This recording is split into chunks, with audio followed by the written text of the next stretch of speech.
Welcome to 2026. Still continuing on Babylon. The reason Babylon will be destroyed is because God has decided to show his judgment. And here's the word of the Lord to everyone associated with Babylon, associated with everything contrary to what he stands for.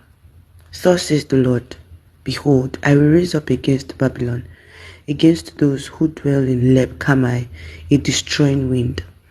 And I will send winnowers to Babylon, who shall winnow her and empty her land. For in the day of doom they shall be against her all around.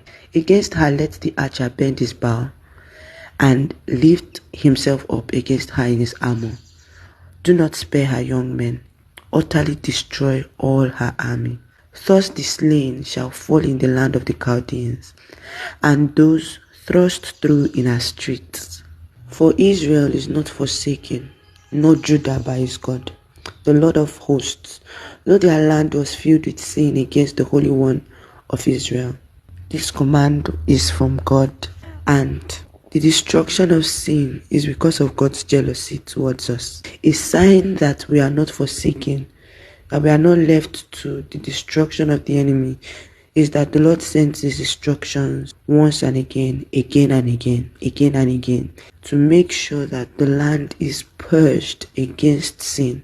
I'm still reading from Jeremiah chapter 51 verse 6, which says, flee from the midst of Babylon, and everyone save his life. Do not be cut off in her iniquity, for this is the time of the Lord's vengeance. He shall recompense her. This is the year of the seated king, and a sign of God's recompensation is for the people who have decided to walk with darkness, to flee from it. The command this time is to flee from it, because judgment is coming. And one of the things the seated king does is to sit over the floods, to sit as king, and to sit as king forever. That is Psalm chapter 29 verse 9. The Lord is king.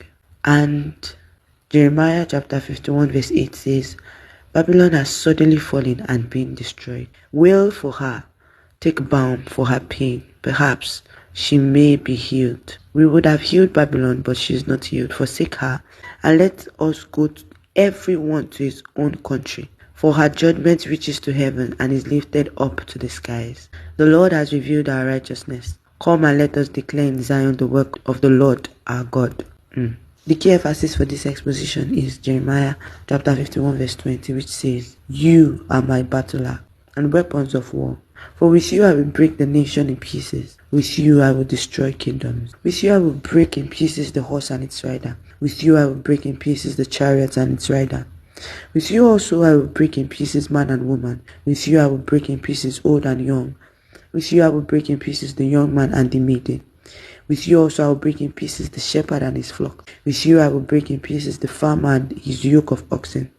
And with you I will break in pieces governors and rulers.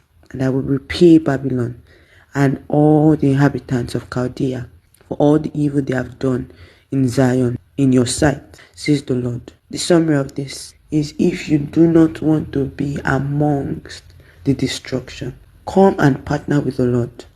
He has already given you a name. You are his battle axe and weapons of war.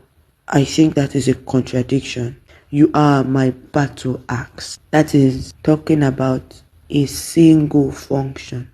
And weapons of war, it means everyone can be used by God, can be divulged by God in different capacities to cause his justice, his righteousness to be seen amongst the nations. In order for you to be part of this wave of God, of this move of God, it is important for you to make your decision right now. Will you be with the Lord, or will you be with Babylon? Do you decide to be with God so that his actions will be carried out, or you be with Babylon where the destroying will take place? It's in your hands. Welcome to 2026, the year of the seated king. I pray you are blessed. I pray you receive strength to be with the Lord. I pray you receive strength to stay with the Lord. Have a blessed year.